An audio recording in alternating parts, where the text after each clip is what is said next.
Right, hello, and welcome back to my thingy tutorial, tools tutorial in Unity. Sorry, it's early. Today, we're just doing a quick, well, eraser basically, because I did something quick because my internet is on the shitter, and don't know if it'll stay on long enough to upload something this week. So yeah, so I'll just give you a quick demo.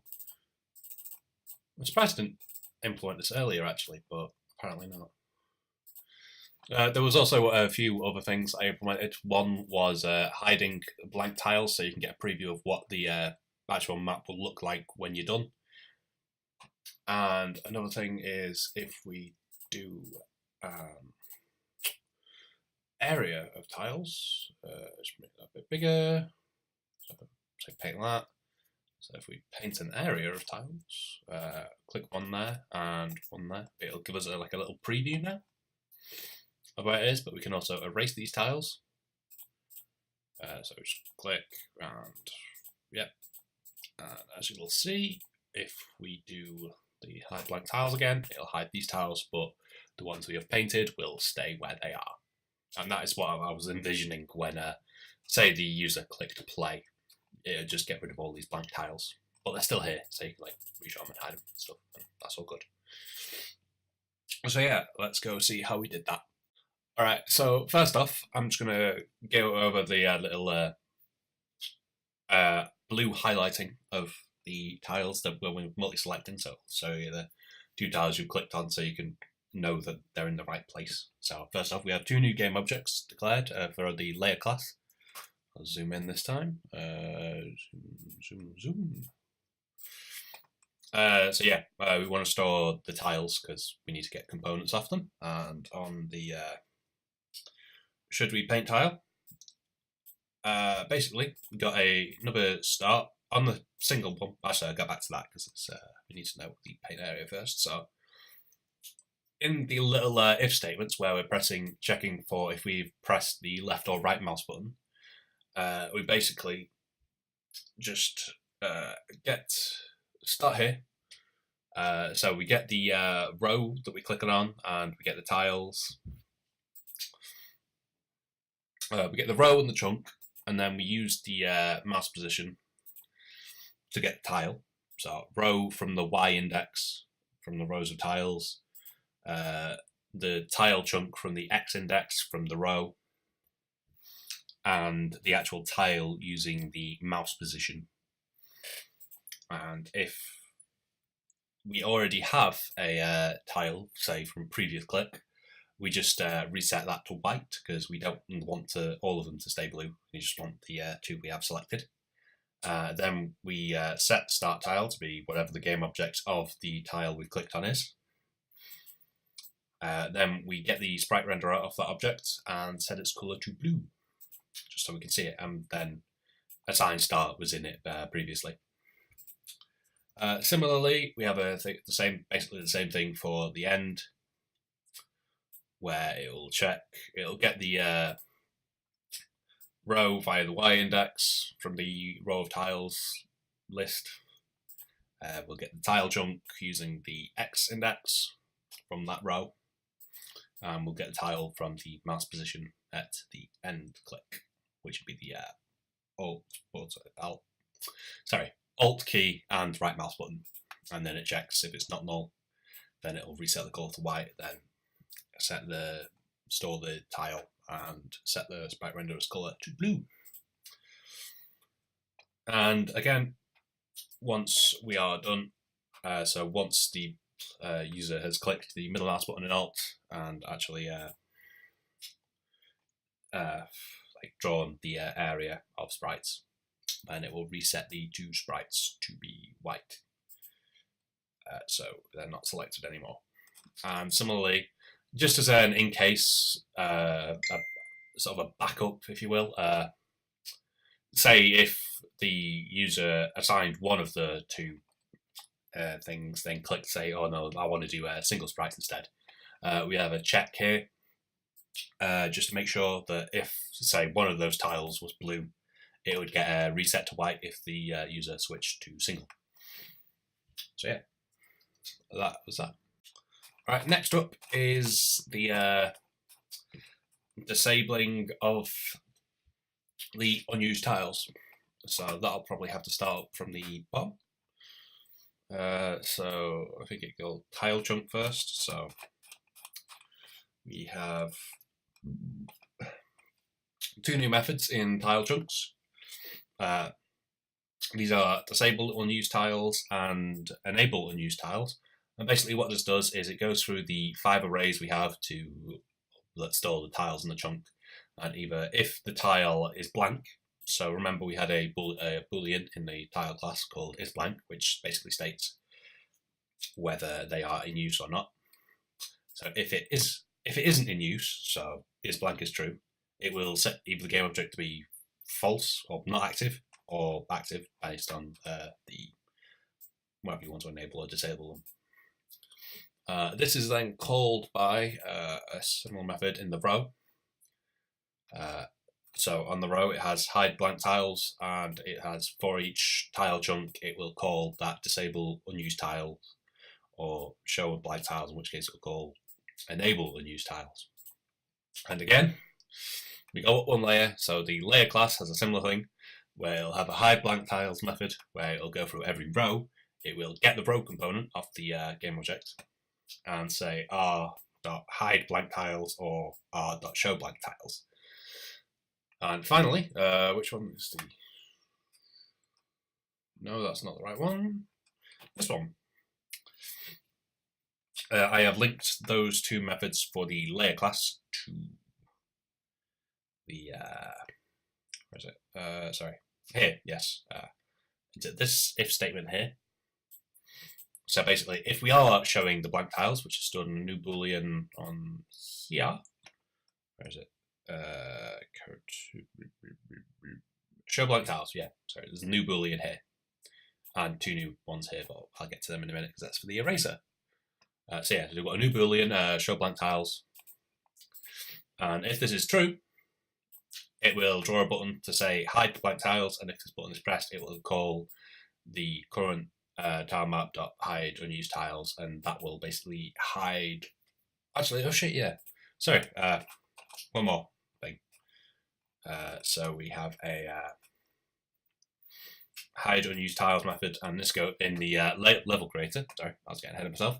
And this will basically go through all the layers. It'll get the layer script and call hide blank tiles and show blank tiles to false. Sets show blank tiles to false, sorry. And similarly, if we want to show the unused tiles, it will go through each of the layers and set it so call show blank tiles. So we'll be showing them instead. And that is what it's basically called here. And we have a little tooltip.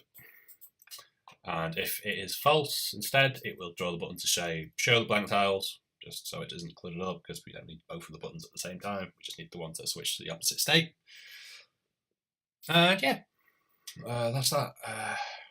Right. Interesting. One thing I was actually thinking about, these could probably be kept out of the and if, because basically, if we're going to be using these when we switch into play mode, to hide the active sprites, the unused sprites, sorry, then we probably want to call them like on awake or something. So that might be something. So that'd be like something that's called. Yeah. Sorry, get ahead of me. I'll stop rambling. Yeah, okay. Alright, so next up is the eraser. And similarly, this just uses two booleans I've added to the level creator class, so erase single and erase area, which are basically used to control whether you are erasing or not. And this basically is part, I've worked this into as part of the should we paint tile. So basically, after the checks for painting single tiles or painting an area, we have a check for erasing single, which again has this check to make sure that none of the tiles have been accidentally left blue. Then it all works the same as the painting tiles, except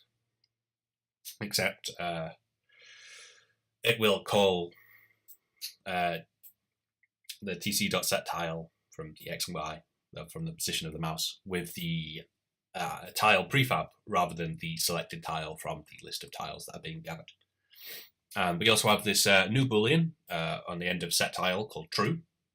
Well, that sets true, and you'll see that is here. Well, here for painting tiles it's false, and again here false, but for erase it's true. This is basically me saying.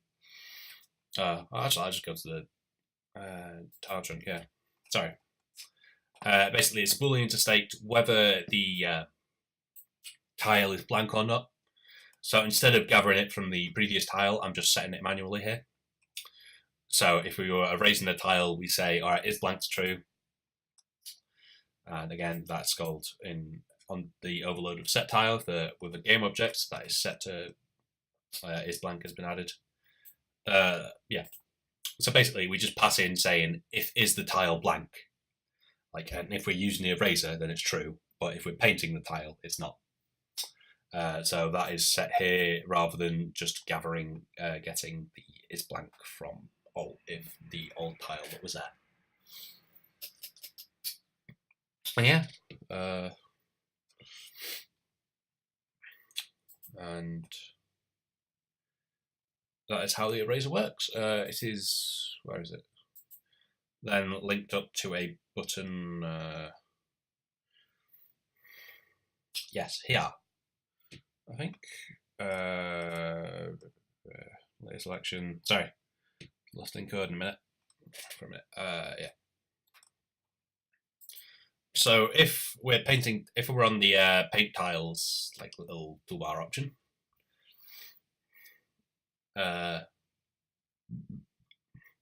even if we don't have a tile to paint selected, it gives us the option to erase single or areas of tiles. In which case, clicking this button will set one boolean to true, which will be either the erase single or erase area tiles. Not tiles, booleans. So the options basically. And that gets called there. So you'll see if level created don't meet erase area is true, then it'll check for the 2 button presses for the left and right mouse button, and then set you to true or false or whatever. And that's that. And then similarly for the single, it'll check for erase single, and then just call it with the whole painting tiles, but blank tile thing. Sorry, I should not do these in the morning, but whatever. So you've got this tile chunk. I was on layer, so I was on level editor. Sorry. Yeah. And then if we do have a tile to paint, if we have selected one, again, it'll just give us the painting options. And we've added 2 new lines here, just to set erasing area and single to false. And I've not done that in the area one, so I should do that here. Because I'm a dum-dum, but whatever. Yeah, so erase single, again, sets all the other booleans to false, whereas erase single is true. And likewise for erase area, sets erase area to true and all the others to false. And I've added a new conditions for these tooltips. So if erase area is true, it will display the starting positions as a text as well as the blue tiles in the world. So yeah, let's just give another quick overview of what this is. So today, actually I'll draw the cursor. Oh, one more thing. Sorry, one last thing. Where is it? I've changed Summit. I've forgotten where it is. Oh yeah, it's here. On get tile. Instead of just returning null, I've decided to return the tiles, the 4th tile in the array. So that should be basically when I was clicking, when it was on the edge with the basically when we were painting tiles on the bottom edge of chunk, we were returning null if we were out of bounds when the rounding occurred. So it would occasionally return null, and that would cause an error. So what I've done here is it will return tiles_4, X, and this should, oh, it does actually. It will return the chunk below that one. So it doesn't produce an error, but it's still a little inaccurate. So it's a slightly better solution, but not a perfect one. So at some point, I will have a play around with the rounding. So I don't know. Play around with rounding to make more accurate. There we go. I won't forget it now. So yeah, so we have that just to stop errors going. And now I'll show you what we've been. Just a quick overview of what we did today. So as you can see, we got a tile. We have to click painting single. So as you can see, we paint the tiles, but we can also erase the tiles.